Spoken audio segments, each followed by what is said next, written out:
Yon mga idol, welcome back sa ating channel. Namiss ko kayo, magseryoso lamang talaga ang Lakers mga idol. Marami na silang pahihirapan. Yun ay kahit pa 2 panalo lamang sila sa preseason game. Pero ngayon 3 sunod-sunod na panalo na sila at malalakas pa ang nakakalaban. 2010 pa huling nangyari yan sa Lakers, ang 3 unang sunod-sunod na panalo. Pinangunahan nga ni LeBron James ang panalo nila sa Sacramento Kings kahit pa lamang noon ang Sacramento ng 7 sa third quarter. Pilit na humabol ang Lakers at nakuha nga ang panalo. Unang triple-double naman ni LeBron sa season na ito. At sa loob ng 3 minuto, bigla na lamang uminit si LeBron at nagpakawala ng 3-point shots. Gumawa siya ng 8-0 run para sa Lakers, dahilan para bigyan ng Lakers ng malaking kalamangan.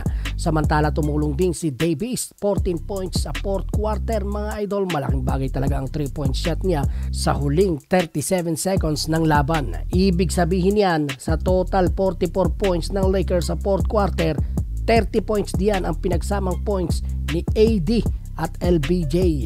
Sa play nga na ito, makikita natin mga idol, last 49 seconds. 2 lamang ang lamang ng Lakers. Si LeBron na nagdadala ng bola. 2-man game ito. Ibig sabihin si AD at LBJ lamang ang magpapalitan ng bola. Magbibigay ng screen dito si Davis para kay LBJ at 2 beses pa niyang ginawa ito para ma-mismatch ang bantay ni LeBron. Pero kumagat si Sabonis ng Kings, hanggang dulo ay sinundan si LBJ. Ang mabigat pati yung kakampi niya ay nalito na.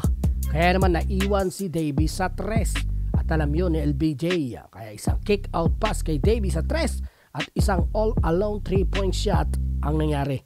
Yan nga ang sumelyo sa laban mga idol. Parade completely. Again, they had one in the first half. Yep. Crowd on its feet. 2-point game. Under a minute to play. LeBron with the basketball.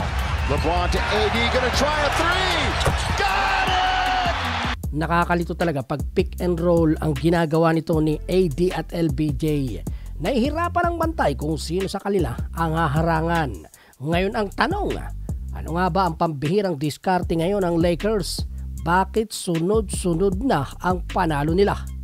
Yon mga idol, anong masasabi mo sa video natin for today? Mag-comment ka na lamang sa ibaba at huwag mo kalilimutang mag-subscribe kung bago ka pa lamang. Bisitahin mo din ang ating Facebook page. Basketball talk, ipapakita ang mga laro, mga tunay na pambato sa court. Dito ay pabilis, hindi ka pwede pa-short. Papakita ang pagbakat sa loob ng court. Pagalingan ang dating, bawat puto sa ring. Basketball ang labanan at wala kang kasing. Basta basketball ang usapan na kay dyan ang tingin. Dito lang yan sa basketball talk.